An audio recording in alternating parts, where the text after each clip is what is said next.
Si Ann Curtis ang binansagan na diyosa ng showbiz, kaya hindi na nakapagtataka kung malink siya sa mga gwapong lalaki noon bago siya lumagay sa tahimik.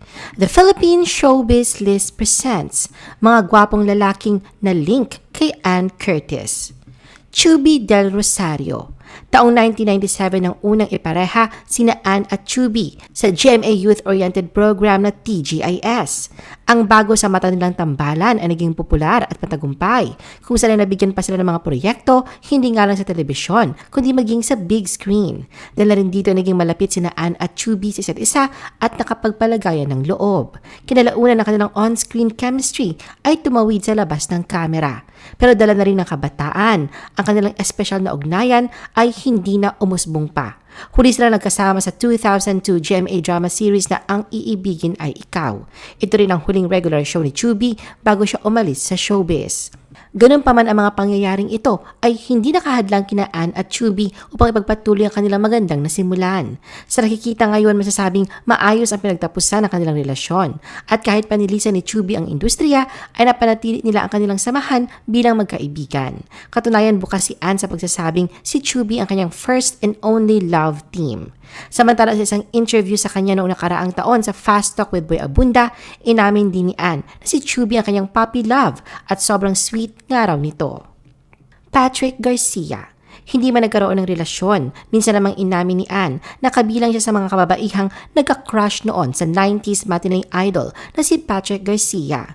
Katunayan si Patrick ang napiling isa sa 18 roses ni Ann sa kanyang debut noong 2003. Nasundan pa nga ang pagsasama nilang ito noong 2005 sa ABS-CBN fantasy drama series na Kampanarang Kuba, kung saan ginampanan ni Patrick ang papel bilang love interest ni Ann. At kamakailan lang sa programang Fast Talk with Boy Abunda, ang ugnayan ng dalawa ay nabalikan. Sa kauna-unahang pagkakataon, inamin ni Patrick na niligawan niya si Ann at ito rin ang unang babae na nambasted sa kanya. Gayunpaman, wala naman daw siyang sama ng loob o hinanakit kay Ann. Lahad ni Patrick na ang pamabasted ay nangyari nung kanilang kabataan pa. Oyo Soto. 16 na taong gulang lamang si Ann nang maging nobyo niya si Oyo. Ang dalawa ay parehong teen stars noon ng GMA.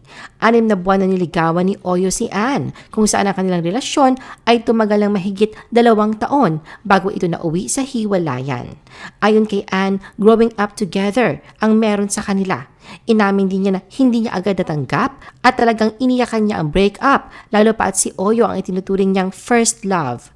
Katunayan dahil sa sobrang pagmamahal niya rito, siya na mismo ang naghabol sa pag-asang magkakabalikan pa sila. Kaugnay nito sa isang interview noon, ibinunyag na kapatid niyang si Jasmine na sa lahat na naging boyfriend na kanyang ate Ann, kay Oyo siya pinakamalapit dahil para itong kuya sa kanya. Ganun pa man ang kanilang inaraw ay hindi pabor sa relasyon. Ayon kay Jasmine, dahil first boyfriend, sakit ng ulo ng mama nila si Oyo. Pagbubunyag pa niya na pasaway din ang ate niya noon, kahit na pinagbabawalang lumabas o mag-date sila, ay ginagawa pa din nito ang gusto. Luis Manzano. Ang isa sa mga matalik na kaibigan ni Ann na si Luis Manzano ay minsan namang iniugnay sa kanya.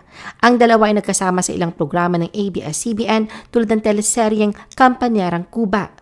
Napaulat noon ang pambabasa di umano ni Ann kay Luis. Sa kabila ng pang-iintriga sa kanilang samahan, malinaw na gusto nilang ipabatid na magkaibigan lang talaga sila. Ayon nga kay Ann, nagsimula sila sa dating pero nag-evolve ito bilang mag-best friends. Hindi rin niya ikinaila na muntikan nang maging sila noon pero sadyang hanggang friendship lang ang kaya nilang ibigay sa isa't isa dahil sa alam nilang ito ay magtatagal. Katunayan kahit na magkaibigan, sinabi ni Ann noon na nakikita niya si Luis na kanyang papakasalan balang araw.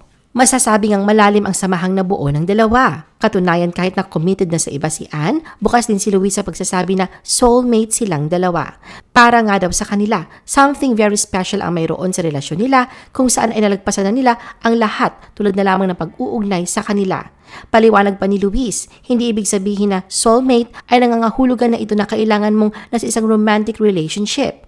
Ibig sabihin lang daw nito ay poprotektahan nila ang isa't isa at nariyan lang sila palagi. Richard Gutierrez. Tumagal naman ng mahigit 1 taon ang relasyon ni Anne kay Richard. Pinili ang dalawa na ilihim ang kanilang relasyon noon dahil masyado pa silang bata. Katunayan, nalaman lamang ng publiko na naging sila pala nung nagkahiwalay na sila. Dahil sa publicize ang kanilang relasyon, aminado din si Anne na mahirap ito kung saan ay marami silang mga bagay na hindi nagagawa, lalo na kung makakaapekto sa kanilang showbiz career na nung panahong yon ay may kanya-kanyang love team. Ito din ang isa sa dahilan ng paglilihim nila. Kaya naman hindi maiwasang makadama ng lungkot sa pagtatapos nito, pero naroon naman anya kasiyahan na umabot sila ni Richard ng lagpas 1 taon. Sa kabila ng breakup ay nanatili naman silang magkaibigan at maging kanilang working relationship ay hindi naapektuhan. Tinatawanan na lang daw nila ang mga away-bati moments nila noong sila pa. Kahit na yung mga isyong lumabas sa kanila noon tulad ng kissing video nila na nag-circulate sa cellphones at internet. Sobrang in love daw kasi sila noon sa isa't isa. Katunayan bilang respeto ay nagpaalam pa si Richard kay Oyo Soto kung pwede ba siyang umakyat ng ligaw kay Anne na dating kasintahan ni Oyo. Hindi naman itinanggi ni Anne kaya hindi na umusbong pa ang relasyon nila ni Richard ay dahil sa pareho pa silang bata noon at immature. Kaya naman ang relasyon nila ay tinuturing niyang young love. Paulo Araneta. Sa lahat ng nakarelasyon ni Anne, inamin niya na isa sa mga pinanghinayangan niya ay ang sa kanila ni Paulo Araneta. Si Paulo ay nagmula sa pribadong pamilya kaya ilang impormasyon lamang ang makikita sa dating history nila ni Anne. Ang dalawa ay tumagal ng 2 taon bago naghiwalay noong 2006. Ayon niya kay Jasmine, sa lahat ng ex ng kanyang ate, si Paulo ang pinakagalante. Sina Anne at Paulo nagkakilala sa pamamagitan ng kanilang common friends. Matapos ang ilang buwang hangouts at pagiging magkaibigan, nagtapat na kanyang pagtingin si Paulo. Aminado si Anne na noong una ay hindi niya ito gusto at hindi pa siya handang pumasok muli sa relasyon. Ngunit kalaunan, nakita niya ang kabutihan nito. Dagdag pa riyan ang taglay nitong talino at pagiging gentleman. Hindi rin naging balakid kay Anne ang 10 years age gap nila. Katunayan, nagustuhan niya ang maturity level at compatibility sa kanilang relasyon. Marami anya siyang iba't ibang bagay na natutunan kay Paulo at masasabi niyang naiiba ito sa lahat ng kanyang mga ex. Sam Milby. Nagkasama sina Anne at Sam sa ABS-CBN teleserye na Maging Sino Ka Man. Ang kanilang pag-iibigan ay tumakbo ng 4 na taon bago ito natuldukan.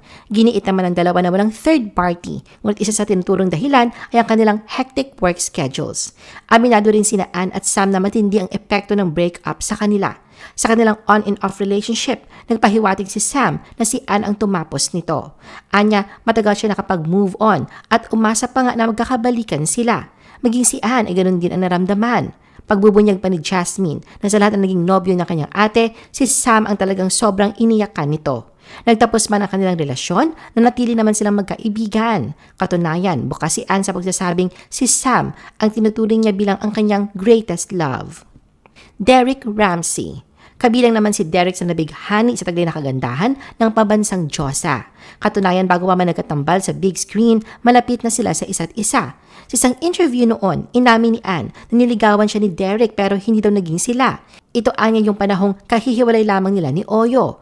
Maging si Derek ay aminado din na naging malapit sila ni Anne at halos magkamabutihan na nga. Paliwanag niya dahil nga raw sa pareha silang half-breed ay madali silang nagkapalagayan ng loob. Hindi niya ikinailan na sobrang attractive ni Anne at interesado siya rito. Pero paglilinaw ni Derek, wala sa plano niya nung una na ligawan o gawin niya itong girlfriend. Naroon anya ang paglabas-labas nila ngunit hindi na ito lumalim pa at nanatili na lamang sila na magkaibigan. Kogi Domingo. Pinagmula naman ng gulo ang pilit na pag-uugnay kina Anne at Kogi noon. Na mga panahong yon ay nobyo ni Anne si Oyo at ang paglabas ng balitang nililigawan di umano ni Kogi ang kanyang nobya. Sa isang panayam noon, mariing giniit ni Kogi na walang ligawang naganap at nilinaw na magkaibigan lang sila ni Anne. Sa tuwing may problema nga raw ito kay Oyo, ay palaging siya ang nagpa-patch up sa mga ito. Minsan ay nagkaroon na naman daw ng tampuhan ang dalawa, kaya nagpunta siya sa bahay ni Anne para kausapin ito. Nang papalabas na sila sa may guard house, ay siya naman daw ang pagdating na sasakyan ni Oyo at ang pinsan nitong si Miko Soto. Dito na raw siya biglang sinuntok ni Oyo sa pisngi at pinagsisipa ang kanyang kotse. Ayon kay Kogi, siya na nga raw ang gumawa ng first move na magkasundo sila kaya pinuntahan niya si Anne, pero siya pa ang sinaktan. Tingin niya ay selos ang dahilan kung bakit siya nito sinaktan. Samantala sa panig naman ni Anne, tulad na unang inihayag ni Kogi, binigyang diin din niya na hindi ito nanligaw sa kanya. Anya, he was never my boyfriend and he never courted me. Oyo assumed pero it's not true. Erwan Yusuf. Sa lahat ng lalaking naugnay at nakarelasyon ni Anne, kung may panalo man sa lahat na nakakuha ng kanyang puso ng panghabang buhay, ito'y walang iba kundi ang kanyang mister ngayon na si Erwan Heussaff. Hindi kailan ang relasyon niya rito ay tahimik at pribado kumpara sa kanyang mga ex-BFs na nakikitang dahilan sa pagyabong nito. Taong 2017 na mapakasal sina Anne at Erwan at ang kanilang pagsasama ay nabiyayaan na ng isang anak na babae, si Dahlia. I-post ang inyong comments at reaction sa baba. At huwag kalimutan na i-like at i-share ang video na ito. Gusto mo pa ba ng ibang showbiz videos? Panoorin ang aming iba pang top viewed videos. Para sa aming mga YouTube viewers, pumunta lang sa description ng video na ito o i-click ang link sa itaas ng screen. Para naman sa mga Facebook viewers, ay maaari ninyong hanapin ang mga link sa comment section ng video. I-follow nyo din kami sa Facebook at mag-subscribe sa aming YouTube channel. Thanks for watching!